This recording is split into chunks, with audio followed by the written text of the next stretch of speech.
یہ کہانی ہے ایک بے احساس شوہر، ایک مظلوم ماں اور پاس آ کے دور چلے جانے والی بیٹیاں۔ میرا نام سکھرا بی بی ہے۔ میں ایک گاؤں کے چھوٹے سے ٹوٹے پھوٹے گھر میں رہتی تھی۔ میرا شوہر شفیق ایک دیہڑی دار مزدور تھا۔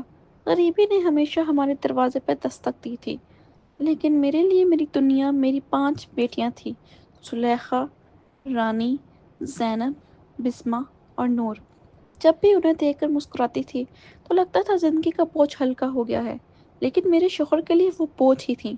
وہ کہتا تھا، اللہ نے مجھے 5 بیٹیاں دے کر سزا دی ہے، ان کی شادی کا خرچہ، ان کے جیون بھر کا بوجھ کب تک اٹھاؤں گا؟ میں کہتی تھی، یہ بوجھ نہیں ہے، یہ رحمت ہے، یہ دن بدلیں گے، بس انہیں پڑھاؤ لکھاؤ۔ لیکن اس وقت کس نے میری بات سنی؟ وہ منحوس دن۔ ایک دن گھر کا چولہا بھی نہیں جلا تھا۔ شفیق نے مجھے غصے سے دیکھا اور کہا، کل تک اگر کچھ ملا نہیں تو ان 5 کو چودھر کے پاس بھیج دوں گا۔ میں نے سمجھا وہ غصے میں کہہ رہا ہے، لیکن اگلے دن جب میں بازار گئی اور واپس آئی تو میری دنیا اجڑ چکی تھی۔ ساتھ میں ایک چٹھی تھی، انہیں چوتھر کے مدرسے میں دے دیا ہے، وہاں تعلیم ملے گی، روٹی ملیں گے، کپڑے ملیں گے۔ میں چیخ مار کے گر گئی۔ ایک ماں سے اس کے زندہ بچے چھین لیے گئے تھے، وہ بھی بنا الوداع کے۔ دن گزرے، مہینے گزرے، سال بیت گئے۔ ہر عید، ہر رمضان، ہر اپنی سالگرہ پہ ان کی یاد میں روتے روتے آنکھیں سوکھ گئیں۔ گھر میں سکون کی دور کی بات زندگی بے معنی سے ہو گئی تھی۔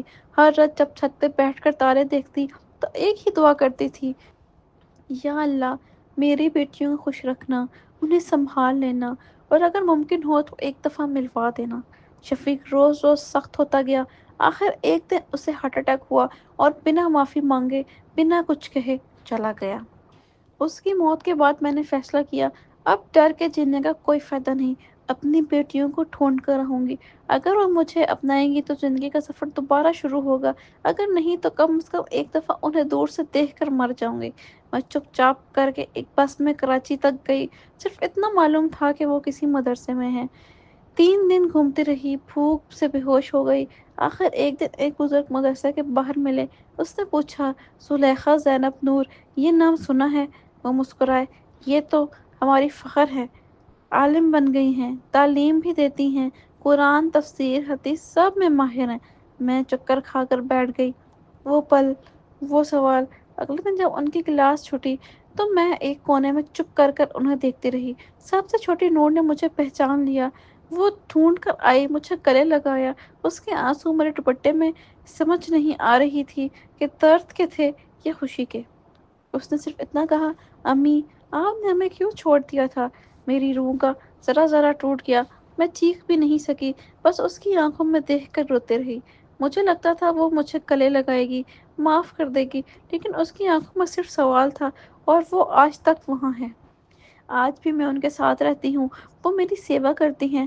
ہر کوئی کہتا ہے تمہاری بیٹیاں ماشاءاللہ پاک، سمجھدار اور عالم ہیں، مگر مجھے ان کی ہر نگاہ میں وہی بات یاد آتی ہے، امی، آپ نے ہمیں چھوڑ کیوں دیا تھا؟ میں نے نہیں چھوڑا تھا، مجھے چھوڑنے والا تو مر گیا، لیکن میری خاموشی، میری کمزوری، میری محبت کی سب سے بڑی ہار بن گئی۔ اگر ماں خاموش رہے تو مت سمجھنا کہ وہ کمزور ہے، اس کی خاموشی میں پوری روح کا درد چھپا ہوتا ہے۔ بیٹیاں رحمت ہوتی ہیں، کسی بھی ماں سے انہیں زبردستی چھین لینا انسانیت کا سب سے بڑا ظلم ہے۔